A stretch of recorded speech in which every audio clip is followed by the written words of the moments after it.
Okay, so let's continue our analysis with the collector feedback configuration. So, dito tayo nag-start dun sa collector feedback configuration analysis. Since you already have the formulas, so let's try to apply those formulas on our analysis. Okay? So, for this specific problem, so solve for RE, ZI, ZO, and AV. So for this letter E, okay, I will leave it to you since may value ng RO. So lahat na lang ng sinosolve ko is say yung RO natin is infinity or infinite. Okay? Since you already have the formula, sabi ko nga. So, ano lang para pwede na mag-draw. Okay.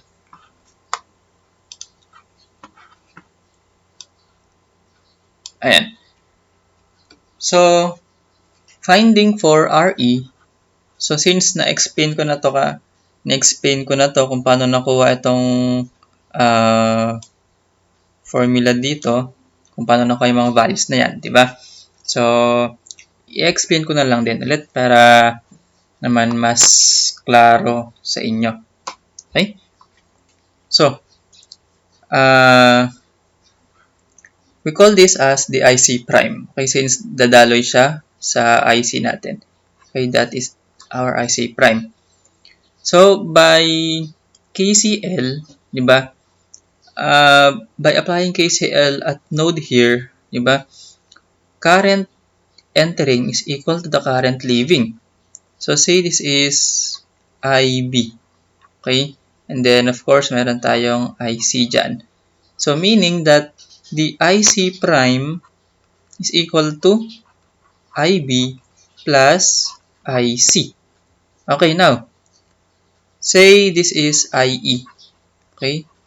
IE. So, kapag nagtuloy-tuloy na dumalo yung mga kuryente natin, di ba lalabas sila dyan?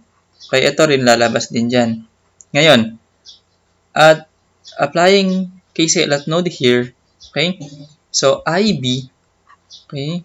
IB plus IC is just equal to IE. So, meaning, IE is equal to IC prime. But IE, guys, okay? Since ang ginamit niya dito is beta lang, di ba? So, inassume niya that IE is equal to beta IB, which is equal to the IC prime. Kaya kung mapapansin niyo dito, dun sa explanation ko dati, okay, yung naiwan natin, so beta lang to. Okay? And we have the value of IB. Ito yung value ng IB natin. And then, for IE, we have 2.32 milliamps. Okay? And solving for RE, so we have 11.21 ohms. Now, I just want to clarify this one. Okay? I-clarify ko lang. Saan na yun? Emitter follower. Nasaan na yun? Nawala ba? So, sorry. Hanapin ko lang. Ayun. Okay. I just want to clarify this one. Okay? So, for our ZI, okay? For our ZI, tingnan nyo tong function na to. Okay? RC over RC plus RF. But if you compare that formula with this one doon sa PowerPoint, okay? Medyo iba. Okay? Medyo iba yung formula natin. Okay? So, I'll just check ako dito. So, walang plus RC dito sa baba. Okay? But for the sake of comparison, so, isolve na lang muna natin. Okay? Solve natin. So, finding for Ayan. Ayan. Okay. So, gamit yung complete formula, so ang nakuha natin is 566.15 ohms. Okay, gamit yung complete formula natin. But, kung gagamitin natin yung formula na nasa PowerPoint, okay, that is Zi is equal to Re divided by 1 over beta plus Rc divided by Rf. Ang Re natin is 11.21 ohms divided by 1 over beta natin is 200 plus we have Rc 2.7 kilo divided by ang Rf is 180 kilo. So, ang Zi natin for this specific formula. So, compute lang natin. So, 11.21 divided by 1 over 200 plus 2.7k over 180k. Okay, so ang nakuha ko ay 560.5 ohms. So, kung i-compare ninyo, masyadong malaki yung difference. Okay, so we have, ang difference natin is approximately equal to 6 ohms. Okay, so for accuracy purposes, so much better if we use this formula na lang. Okay, we use this formula na lang para pareho tayo. Okay, and then the formula for ZO, okay, the formula for ZO is RC in parallel with RF. Okay, RC in parallel with RF. So, i-verify na lang natin kung tama ba yan. Okay, since computed naman.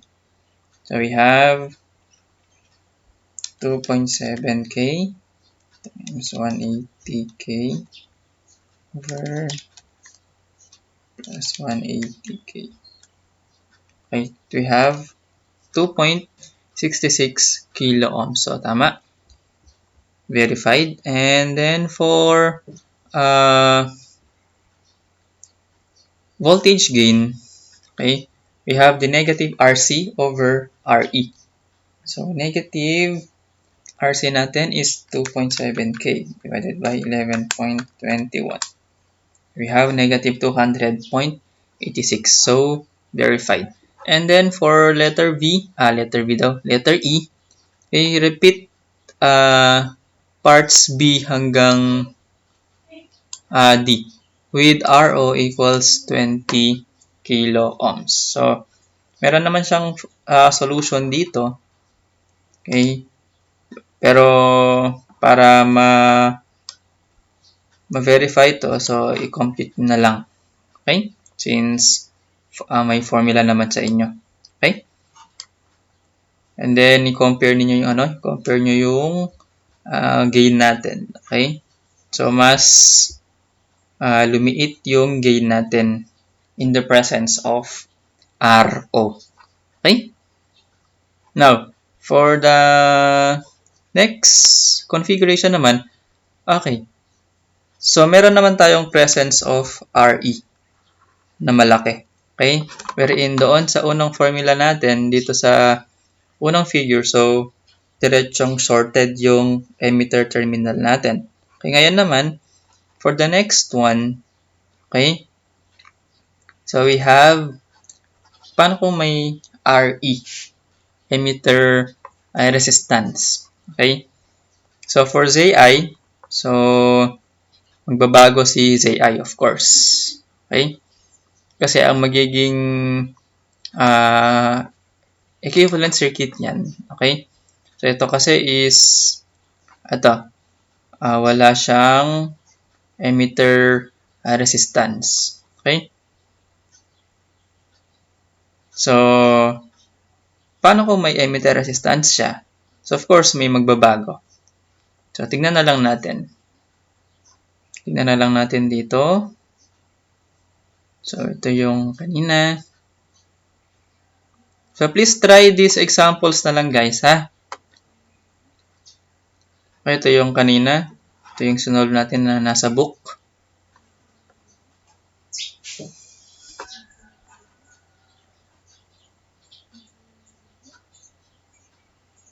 Ito naman. Paano kung may RE naman? Okay? So, kung may RE yan, so, diretso na lang kasi eh. Diretsong example agad. Okay? So, i-draw na lang muna natin yung kanyang AC equivalent circuit. So, of course, mag-base tayo dun sa unang circuit natin. Okay? So, here it is.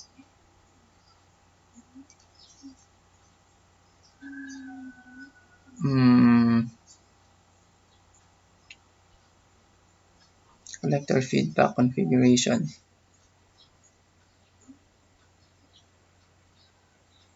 Ayan.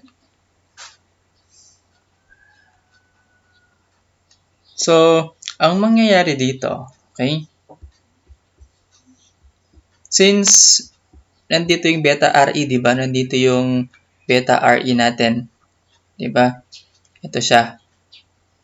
Yung beta RE dyan. So, ito siya. Kung titignan mo yung connection ni emitter resistance, kung nagsingit ng resistance dito, of course, may resistance dyan. Okay?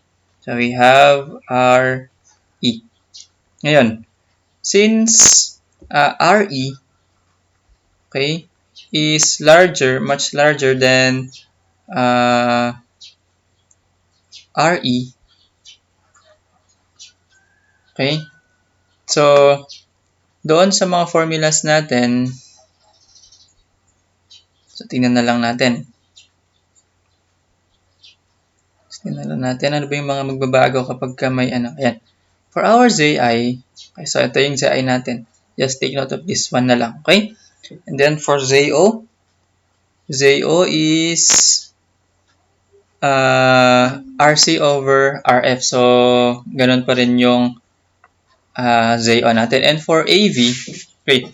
So, ang AV natin is, ayan, AV is approximately equal to negative RC over RE.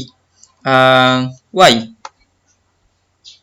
So, kung magbe-base tayo dun sa mga formulas, okay, dun sa mga formulas natin for AV, okay, so, di ba, yung RE is si RE naka-series with RE, di ba? Si RE is in series with RE. So, meaning to say, so, since may presence na ng emitter resistance, so ang AV natin is equal to negative RC divided by RE plus RE na maliit. But since yung RE natin is larger than RE, usually larger than RE yan eh. So, meaning, si RE, okay, plus RE is in-approximate niya equal to RE. That is why, kung ito is approximately equal to RE, so meaning to say, ang AV natin in the presence of RE or the emitter resistance is equal with this one. Okay? So, ipapakita na lang natin sa computation mamaya. Okay? So, do we have computations here? So, ZO. Ayan. So, ZI. Ito na lang. Okay? Okay. So, collector feedback. Wala namang ano. Wala namang example. So, mag-base doon tayo kuha. Okay? So, for the example shown, find for ZI, ZO, and AV. Okay?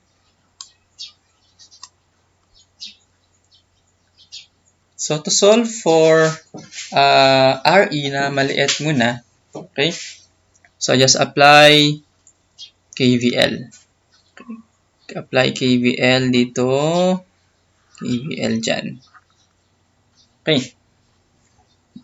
So, negative 10 plus, okay? Take note, IC prime flowing through 4 kilo ohms. Okay? Plus 470 kilo times, since IB yan. Okay, IB yung dumadaloy dito. Okay? And then dito tayo, plus 0.7 plus 0.7. Then, plus, okay, since dito ay IE dumadaloy dyan. So, IE times 500 equal to 0. Okay? But since IC prime is equal to IE, okay, since IC prime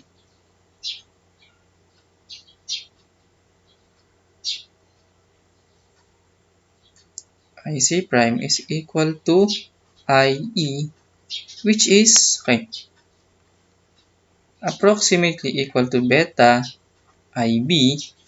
Okay? So, palitan na lang natin to as beta IB.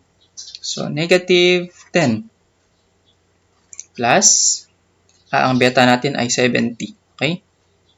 So, 70 times 4K times IB plus 470 kilo times IB plus 0.7 plus, okay, IE is equal to beta IB din.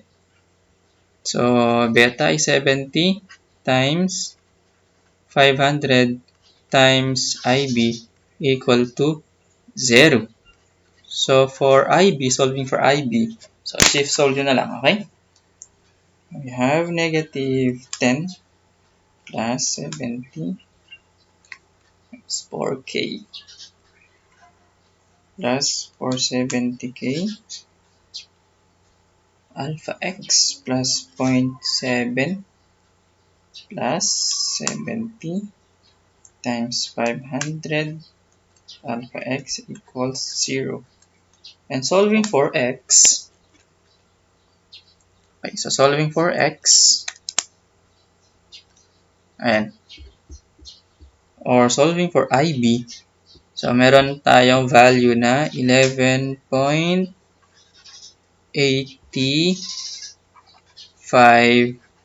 microampere.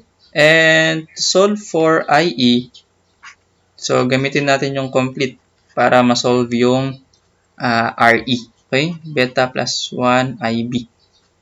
So, IE natin guys is equal to, so 71. Okay, so meron tayong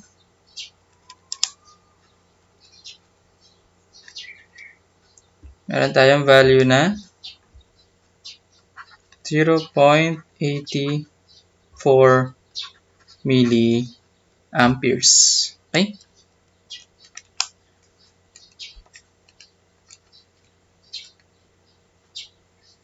.84 or kaya ang computation ginamit ko 0.83. Kung 0.83 makukuha ko kung ito gamitin ko. Okay? So, palitan na lang natin para mas maayos.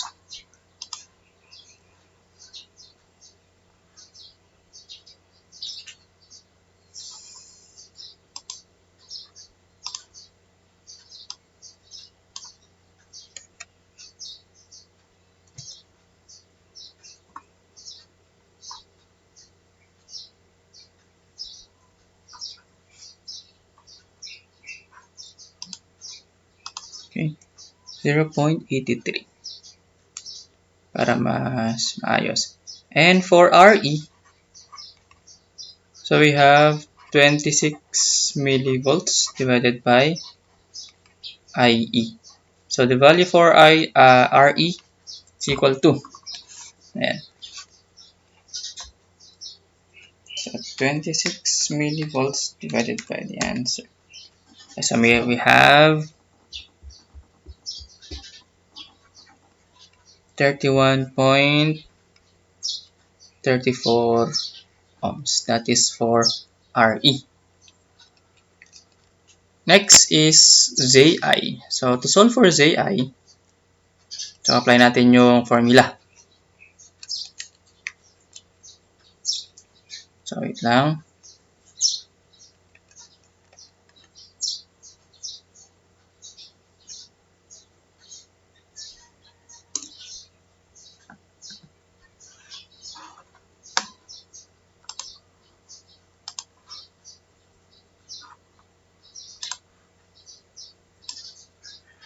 Pilitan natin to para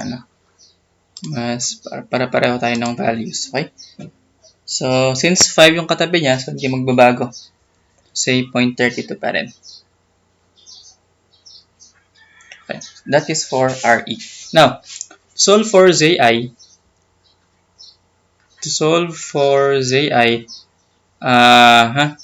so ZO, unahin natin si ZO since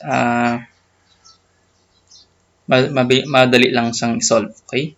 So ZO is RC in parallel with RF. That is DZO. So check natin. Ayan. RC in parallel with RF. So ano yung natin? Ano yung RF natin?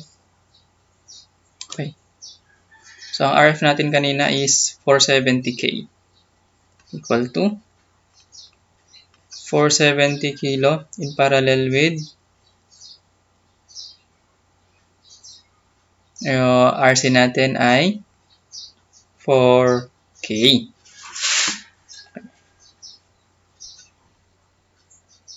So 4K. Okay. And then solving for ZO equal to. So guys, ang technique sa pag-solve, unahin nyo muna yung mabilis kunin.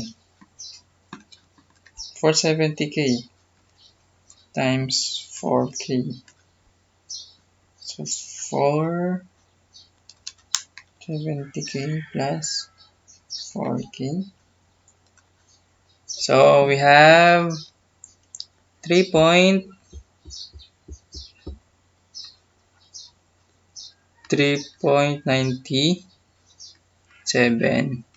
kilo. So that is approximately equal to RC lang din. Okay?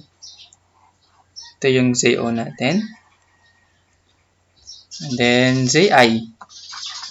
So ilas ko na yung AV mamaya. And then for ZI natin is okay. RE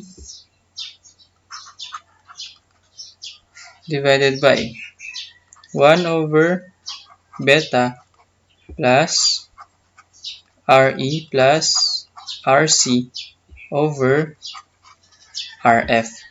So for ZI natin, RE is 500 divided by 1 over 70 yung beta natin. Okay? And then yung RE is 500 plus 500 plus RC is 4 kilo divided by 470 kilo. And solving for ZI, so we have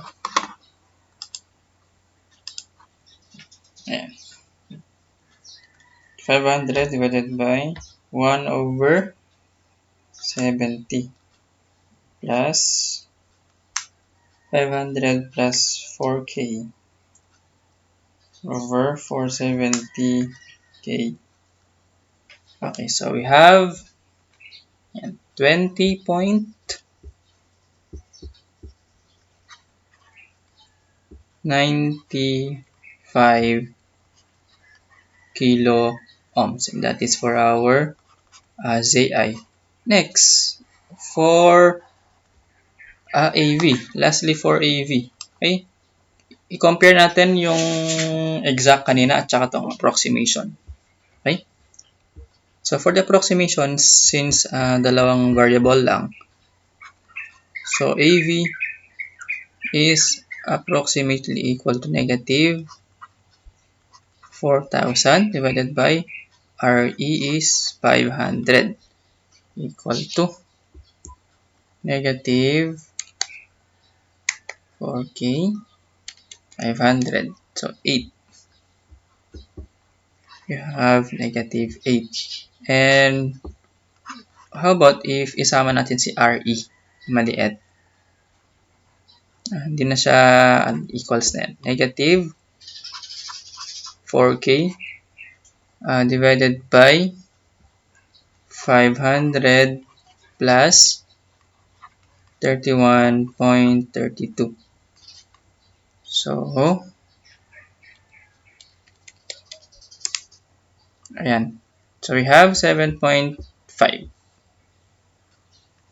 Negative 7.53. Okay? Ayan. So, walang mahirap sa subject natin kasi given naman na yung mga formulas. So, yung analysis na lang yung magkakatalo. Okay? Now, there are also type of this collector feedback which is the collector DC feedback. Okay?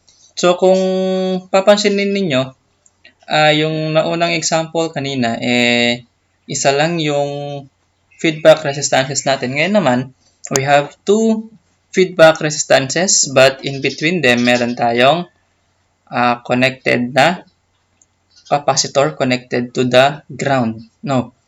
Now, during DC analysis, okay, so walang problema kasi open lang naman yung capacitor. But for the AC analysis, since shorted yan, so medyo magbabago yung yung figure natin. Okay? Ayan. So, kung papansinin ninyo, during AC analysis, okay, shorted yan. Shorted to. Diba? Meaning, si RF1, okay, connected pa rin sa input. And then, diretso sa ground. Ito si RF1. But for the RF2, since yung isang paan ni RF2 is connected dun sa output, so nandito siya. Output. Okay, and then connected to ground. So, meaning, si RF2 is nasa output side and si RF1 ay nasa input side. Ngayon, mag-iiba ba yung, yung formulas natin for ZO, ZI, and AV? Yes, of course. Pero, di ba kung wala tong RF2, kung wala tong RF2 na to, kamukha niya lang yung mga naunang discussion natin. Ngayon, kung idadagdag nyo to, kung titignan niyo yung connection niya, in parallel lang, di ba? So, kung naka-in parallel yan, so, ito lang yung magiging natin. Ganito yung magiging ZI natin. Okay? So, ano yung ZI natin? So, nauna kanina, RF1 over in parallel with beta RE ba? So, tingnan natin. For ZI, tingnan natin. Just to compare. Okay?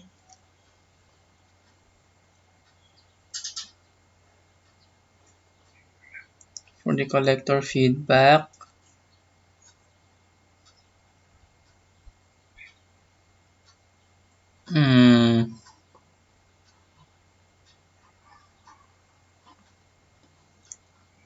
okay. For ZI, and so medyo magbabago na nga talaga. Okay? May RF pa rin doon. Okay? So, titingnan natin to. Ayan. So, since walang mangyayaring feedback, okay? at AC analysis since ito is diretsong ground lang. Okay? So, ang ZO natin, o ZI, is RF1. Kung titignan ninyo yung orientation niya. Okay? So, si RF1 is just in parallel with beta RE. Okay? And for ZO, just get the parallel combination of this one. But since in my discussion, yung RO natin is, say that is infinite. Okay? So, tanggalin nyo lang dito, tanggalin nyo lang to. So, ang ZO is just RF in parallel with RF2.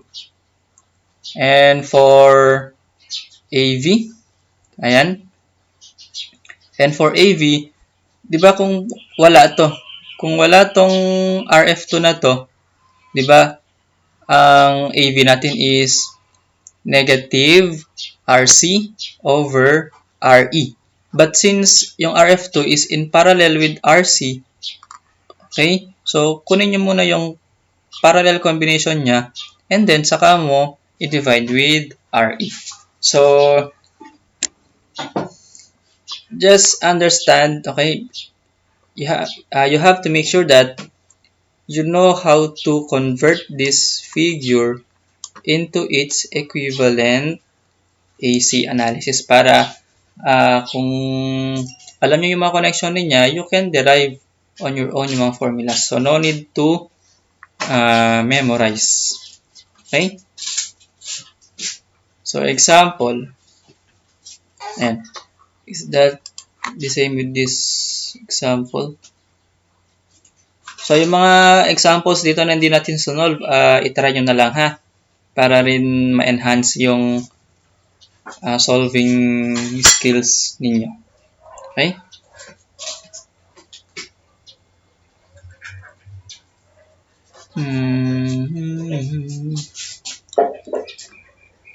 Ayan. RF2. Tingnan natin.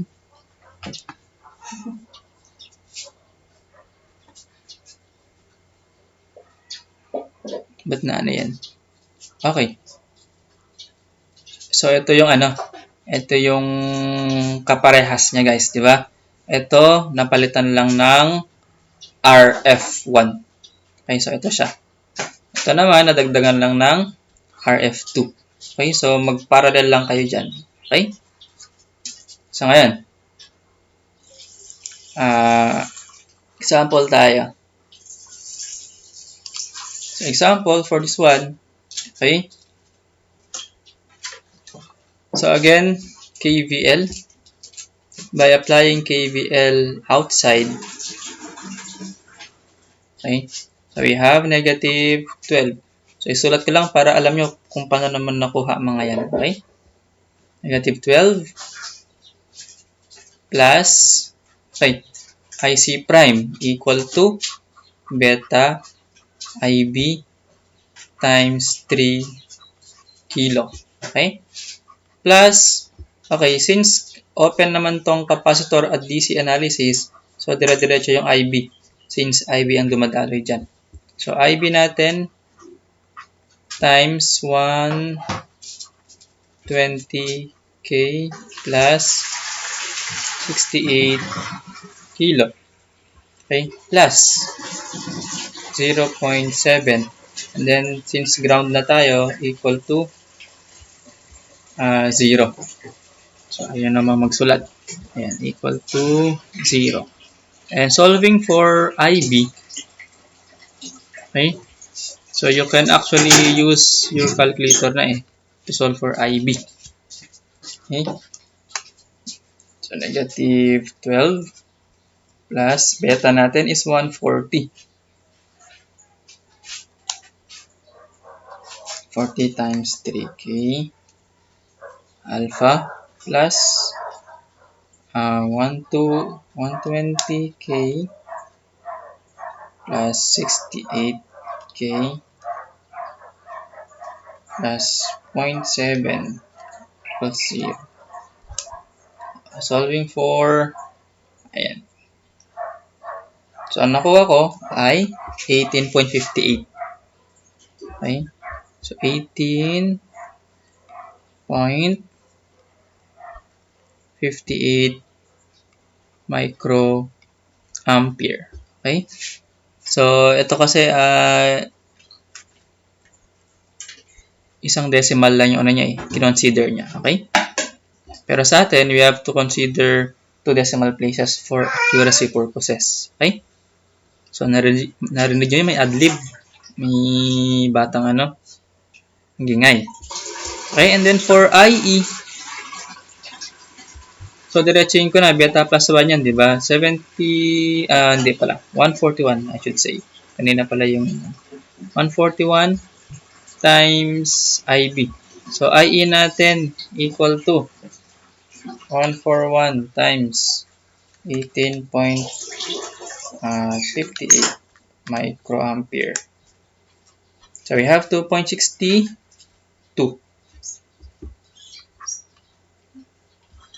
2.62 milliampere for IE. And then, the same ba? Okay, so the same. So, meaning, since the same ang IE natin, so meaning to say, the same din yung makukuha natin na RE for this one. And for ZI, okay, for ZI, so isipin nyo na lang AC equivalent circuit niya, okay? For ZI, RF1 in parallel with beta RE. So, ito siya. And ang nakuha niya daw ay 1.37 kilo ohms. And check na lang din natin. Okay? You solve. So, ano yung RF1 natin? So guys, ito yung RF1 ha. Ito yung RF1 and then ito yung magiging RF2 natin. So 120K times anong beta? 140. Ano yung RE natin? 9.92. 9.92. So 120K plus 140 times 9.92. Ayan. So nakuha ko ay 1.37. Okay, so tama. 1.37 and then for ZO, is kunin mo yung parallel combination ulit nito. Okay? Since ang arrow natin ay hindi pa natin kino-consider for this solution. Okay? So for ZO, RC in parallel with RF2. Okay? And then nakuha niya ay 2.87 kilo ohms. Okay? And then check na lang din natin. 68K times 3K divided by 68K plus 3K. Right, so 2.87. Okay, tama. And then for AV, okay, since kukunin mo yung input parallel combination nito divided by RE, okay,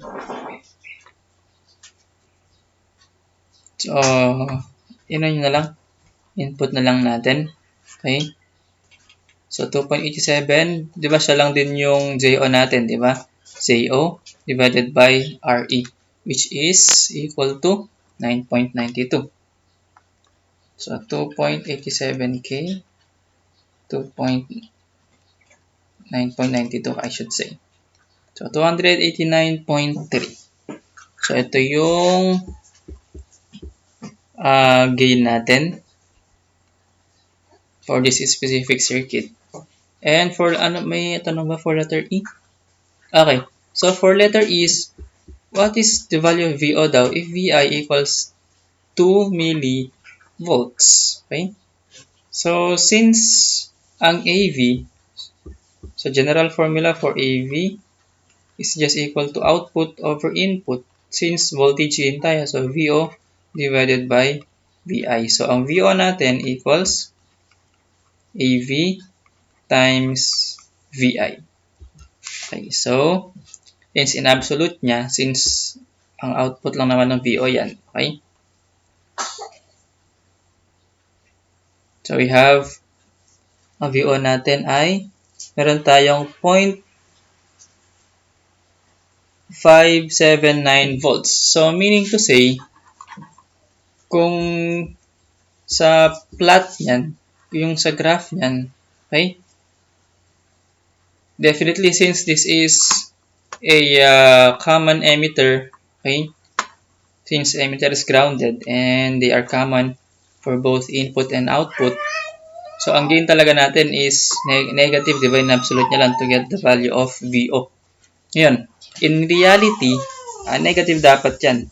Diba? In reality, negative dapat yan.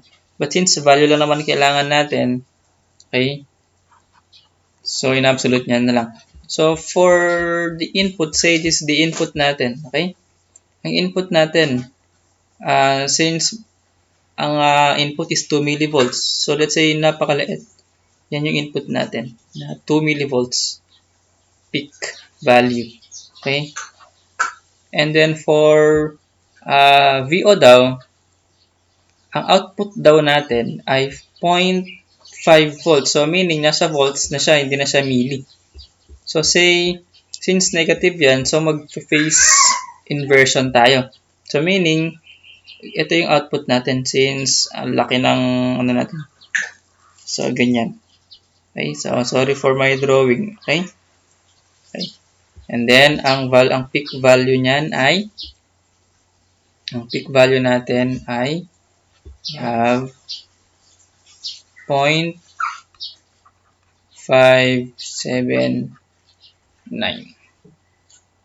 Okay? So, hindi kasi natin alam kung peak ba to or peak to peak. So, assume that we have a 2 millivolts peak na lang. Okay? And then, output natin is also a peak value. Okay? Kapag peak to peak naman kasi itong 2 millivolts, so meaning 1 millivolt to, and then ito naman ay negative 1 millivolt. So, ang peak to peak natin ay 2 millivolts. Okay? And for my next video na gagawin is ito naman, effect of RL and RS. Okay? And then tingnan natin kung malapit na ba tayo matapos for the prelim term. So, check muna natin. Electronics 2.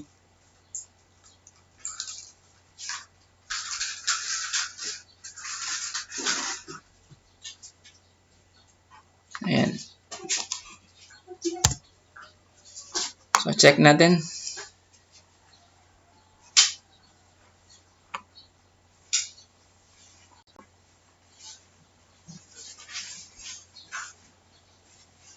So, wait lang. Medyo mabagal.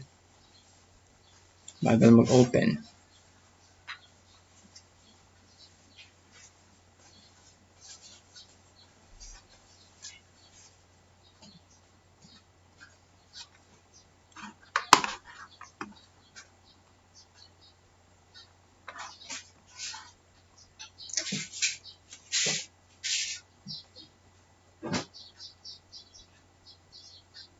Tignan natin para alam natin yung next na gagawin natin. Okay?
So, ayaw mo open.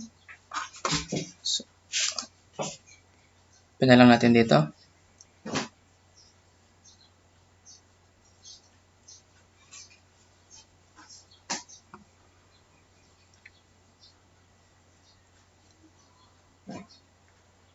So, since mabagal,